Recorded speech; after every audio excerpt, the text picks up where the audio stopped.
bagaimana sih Bang cara polisi bekerja menyelesaikan laporan masyarakat dalam hal tindak pidana, ya. Polisi itu kan menangani perkara tidak pidana, ya, bukan perdata, jadi tidak pidana. Jadi inilah akan kita bongkar, ya, rahasianya. Elang Maut, pelopor anti kesewenang-wenangan, pengacara bagi diri sendiri.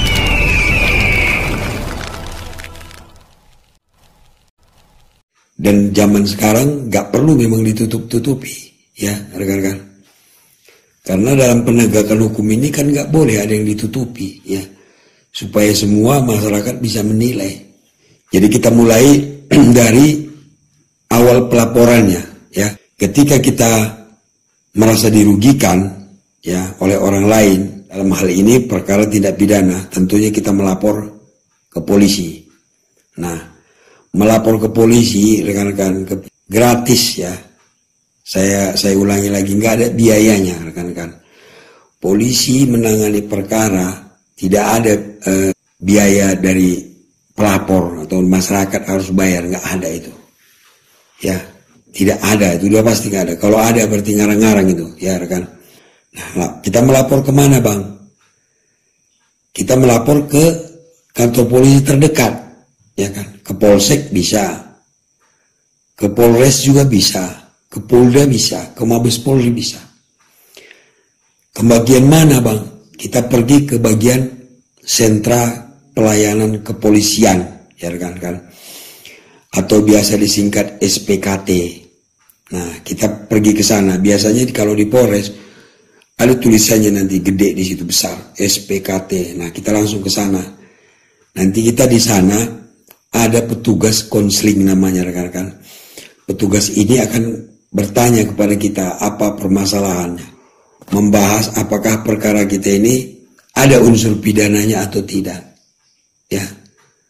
Nah, kita anggaplah misalnya penipuan, ya kan, kita merasa ditipu, lalu setelah kita konseling ternyata memang ada unsur penipuannya, ya kan rekan-rekan, maka diterimalah laporan kita, ya. Diterima laporan kita, dibuatlah BAP singkat, ya, kronologi singkat kejadian yang kita alami. Nah, setelah itu, setelah beres menerima laporan, petugas SPKT akan memberikan kepada kita surat tanda bukti lapornya. Kita akan menerima surat itu bahwa kita sudah melapor. Nah, dan itu kita bawa pulang, rekan-rekan.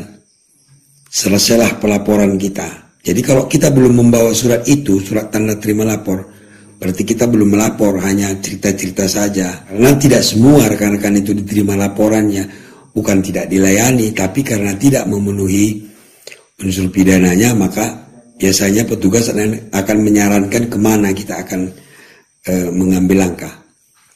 Oke, jadi kita anggap laporan kita sudah terima, kita pulang. Nah, nanti laporan kita tadi akan dinaikkan ke pimpinan di sana, kan. Nah, biasanya itu akan diarahkan ke reserse, ya, pelaporan kita ini. Nah, oleh pimpinan reserse di sana akan ditunjuklah penyidik yang menangani perkara kita. Biasanya ditunjuk satu tim, ya, bisa 2-3 orang atau bisa 1 orang, tapi ditunjuklah bagiannya. Nah, mereka lah yang akan menangani. Kita sebutlah penyidik, ya, penyidiknya itulah menangani. Misalnya namanya penyidik A. Nah, oleh penyidik A akan dilengkapilah administrasinya, rekan-rekan. Surat perintah penyelidikannya dibuat, ya. Surat perintah penyidikan, kalau nanti penyelidikannya sudah dianggap cukup, naiklah ke penyidikan, dibuatlah surat penyidikannya, ya. Intinya kita anggap surat perintah sudah lengkap, ya rekan-rekan. Lalu penyidik akan memanggil saksi-saksi, ya. Kalau misalnya kita belum diminta keterangan, si pelapor akan dipanggil lagi untuk memberikan keterangannya. Bisa 1 kali, bisa 2 kali, tergantung kebutuhan penyidik. Kalau penyidik merasa kurang, dia akan memanggil lagi, rekan-rekan.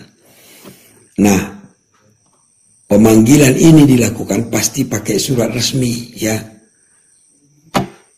kita mendapatkan surat panggilan, lalu kita datang, diambillah keterangan kita, melengkapi lagi kalau sebelumnya sudah diberikan keterangan.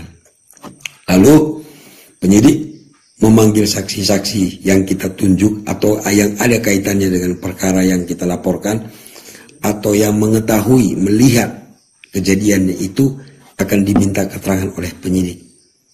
Begitu juga kalau ada barang bukti ya yang dianggap ada kaitannya dengan perkara yang kita laporkan, akan diambil oleh penyidik, disita oleh penyidik menjadikan barang bukti. Oke, setelah itu cukup, baru dilakukanlah gelar perkara, rekan-rekan. Gelar perkara ini yang dihadiri oleh banyak pihak, rekan-rekan. Penyidiknya sendiri, kemudian bagian-bagian lain di kesatuan Polres itu yang dianggap berkaitan dengan penanganan perkara, misalnya bagian hukumnya, bagian pengawasan, propam, ya, itu akan dilibatkan di dalam gelar perkara tersebut. Nah, di sana akan dibahas itu. Setelah itu akan dibahas semua itu. Nanti disimpulkan di situ, apakah masih ada yang perlu diperiksa, apakah sudah cukup. Dalam arti hasil penyidikan tadi, barang bukti dan saksi-saksi yang diambil keterangannya itu sudah cukupkah untuk menentukan ini ada tersangkanya atau tidak, menentukan tersangka, ya, atau apakah ini benar-benar sudah masuk unsur-unsur pidananya. Nah, kalau misalnya belum ada saran dari peserta gelar tadi bahwa ini kurang ini, maka penyidik akan menyempurnakannya lagi. Ya, setelah disempurnakan lagi, baru dilakukan gelar lagi, rekan-rekan. Jadi nggak sembarangan gitu ya, sampai benar-benar duduk dia masalahnya itu. Barulah dinaikkan dia ke penyidikan kalau memang belum ke penyidikan, atau kalau sudah penyidikan ditetapkanlah tersangkanya itu berdasarkan gelar tadi. Nah, setelah ditetapkan jadi tersangka, dibahas juga di situ apakah ini perlu ditangkap tersangkanya atau cukup dipanggil, ya kan? Pertimbangannya banyak, mungkin tersangkanya ini korporatif, ya nggak perlu ditangkap, kita panggil saja kan begitu. Tapi kalau tersangkanya ini tidak korporatif, bisa jadi ditangkap.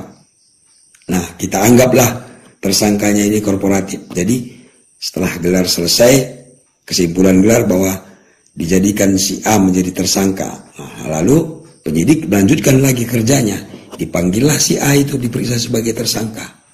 Nah, dari hasil pemeriksaan nanti tersangka ini memang nyambung dengan keterangan saksi-saksi, nyambung dengan alat bukti, ya kan, berkaitan dan semuanya, dan memang betul tersangka ini pelakunya, maka diberkaslah dia pemeriksaan tadi diberkas menjadi satu berkas, lalu dikirimlah ke jaksa untuk diteliti apakah sudah cukup apa belum.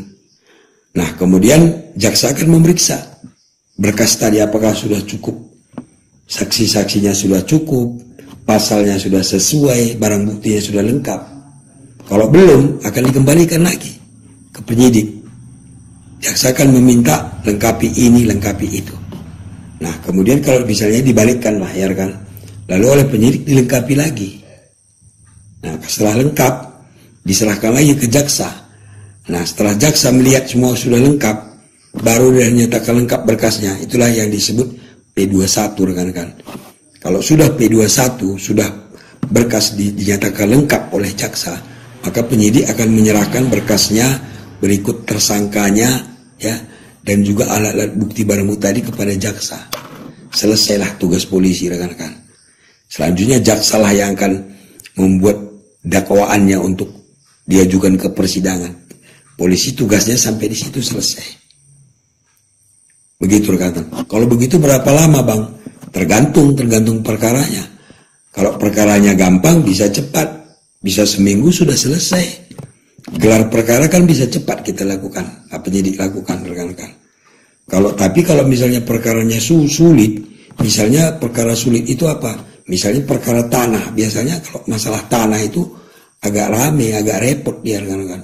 Karena harus ke BPN, harus ke notaris, segala macam lah. Tapi kalau perkara-perkara pencurian misalnya, gampang dia. ada pelakunya, ada barang buktinya, ada korbannya. Gitu. Jadi waktunya itu tergantung perkaranya dia. Nah, rekan-rekan, selama penyidikan yang dilakukan polisi tadi, penyidik akan memberitahu kita perkembangannya, rekan-rekan, melalui surat, namanya surat pemberitahuan perkembangan penyidikan, ya, atau biasa disingkat SP2HP. Paling lama sebulan sekali dia. Kalau misalnya perkaranya berbulan-bulan, paling sedikit sebulan sekali penyidik wajib memberitahu perkembangannya. Nah, kalau belum sampai sebulan gimana bang? Kita juga bisa bertanya langsung. Kita bisa bertanya ke penyidik, Pak, bagaimana perkembangan pengaduan saya? Nggak masalah. Jadi jalinlah komunikasi dengan penyidik. Jadi membuat terang perkara itu, kita harus tetap berkoordinasi dengan penyidiknya. Kalau ada yang perlu yang kita tambahkan, sampaikan. Kalau mungkin kita mendapatkan informasi lagi, sampaikan kepada penyidik.